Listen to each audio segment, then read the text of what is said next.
I want to do things a little bit differently today, so I'm going to need some audience participation, I'm afraid. I want a show of hands for anyone who owns Vizsla silver stock, please. Well, that's very bloody good. I'm very, very impressed. It's obviously an intelligent crowd. What about Vizsla copper? Not a bad start either. Okay, well, I think the last time I talked about Vizsla silver here, I think we were at about $1.50 and now $2.04 a share. We're fast moving towards completing our PEA. So look out for that positive news over the next little while here in, I think, July.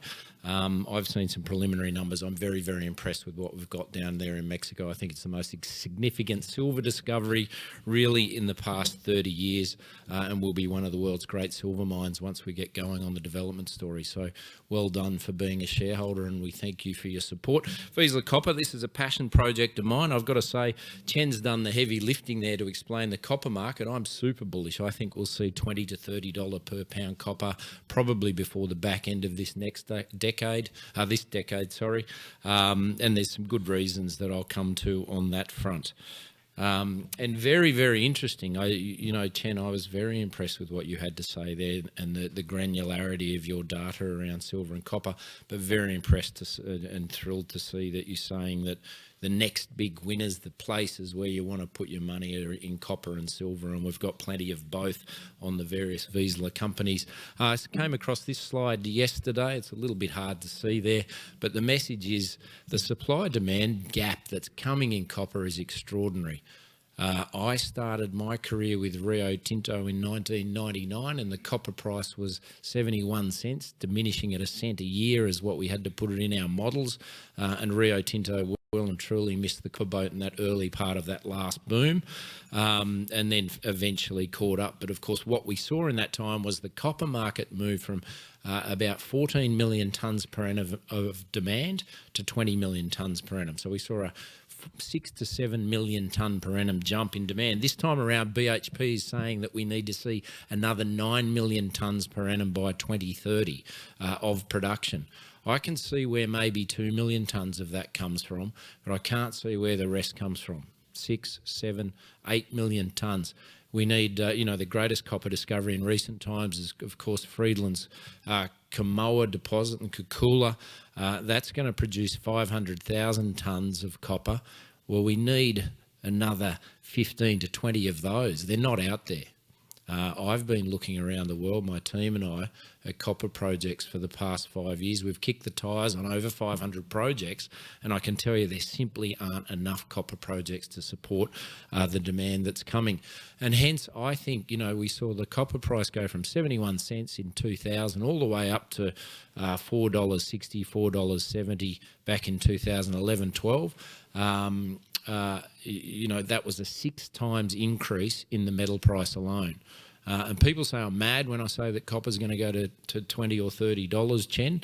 I think it's absolutely going to go there because this time round the supply side is so much more challenged. So with that in mind, we've been putting our foot on as much copper in a good jurisdiction as we can. There's a lot of slides there. Sorry, I'll skip over those. I've covered all of that. Putting our foot on as much ground as we can in British Columbia. We love Canada. I'm a proud Canadian and proud British Columbian.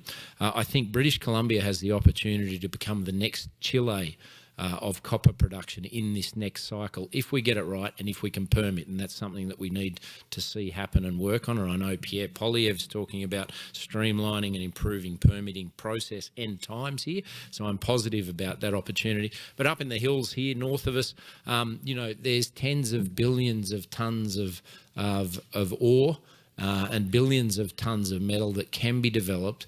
Of course, we get a bit of a bad rap for the grade of these projects at 0.4, 0.5% copper, but we know that these sorts of projects will work going forward. But there are high-grade projects up there as well, and we have a few of those. I've got a fabulous team behind me. A lot of you will know the people there, so I won't go into any detail on that front. The other thing that I've seen happen here recently, and I set up something called the Vancouver Mining Collective, and we've been having luncheons. I had Jonathan price talked to 350 of our closest mates last Monday at the Mining Collective luncheon.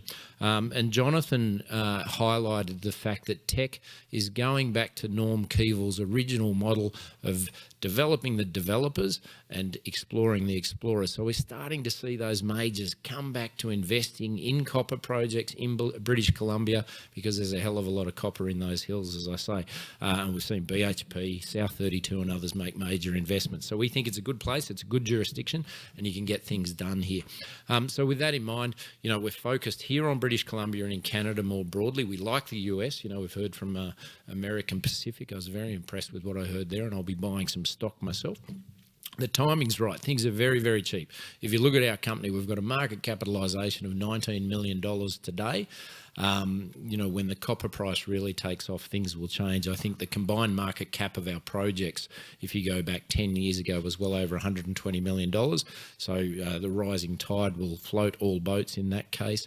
So we offer, for not much money, extreme leverage to the copper boom that's coming, and we've got a fabulous team doing all that. The key point for Vizsla Copper, we've got a hell of a lot of metal on the books. We bought wood jam copper off Bill Morton 2 years ago. That gave us 2 billion pounds of copper in the ground and 1 million ounces of gold.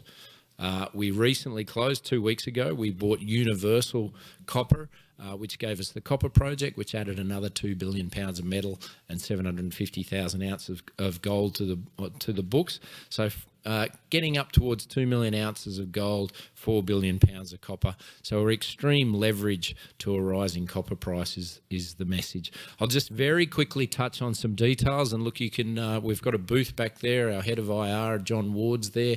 You can contact anyone at our team to find out more details. But the Wood Jam project's our flagship at the moment. We bought the Wood Jam project, sits right south of the Mount Polly mine, Imperial Metals, major producer there. The property's within 10 kilometres of that open pit. There's been 5 porphyry coppers found on the property to date. There's a huge amount of metal all across the huge property we've got. It's over 90,000 hectares. Goes to within sight of that Mount Polly mine. We'll be drilling come July in and around some of our high-grade hits. And as I mentioned before, BC porphyries get a bit of a bad rap for being lower grade, but within our project here at that Deerhorn project, we've got 33 million tonnes at 0.7% copper equivalent. So you can get higher grades. We're looking at pulling those out, and we'll be drill testing to better define those higher grade zones when we get drilling. And I think we're a good, strong chance of having some interesting results once we hit the ground again this summer. A little bit more detail on the projects. This is a really interesting part of the Earth's crust. Bill and the team there at Wood Jam, they tested 8 targets and made 5 porphyry discoveries. We announced the discovery of a new porphyry last year. It's highly endowed, and of course, as I say, just south of Mount Polly, which is a major producer. So we know it's the right part of the world for exploring copper. So there's a lot of exploration upside, but the company's backed by that big resource base that we already have. That's a little bit about our megaton zone. That's the recently announced discovery that we've made. We haven't zeroed in on the core of that system, but I'm excited to get in and test some of that further this year. And then just very quickly, moving to our Poplar project, that's just south of the highway there near Houston in central British Columbia, just north of Imperial Metals Huckleberry mine. Again, well mineralised area. There's a significant porphyry discovery there. The exciting thing for me about this acquisition was that for $2.5 million worth of stock, we acquired 2 billion pounds of copper and 750,000 ounces of gold. I take the view that you can't go wrong buying that much metal at these prices, and you can't go wrong being a shareholder at this price. And I'll leave you with that. Thank you very much for coming out on a Saturday, sunny Saturday. Thanks, Chen.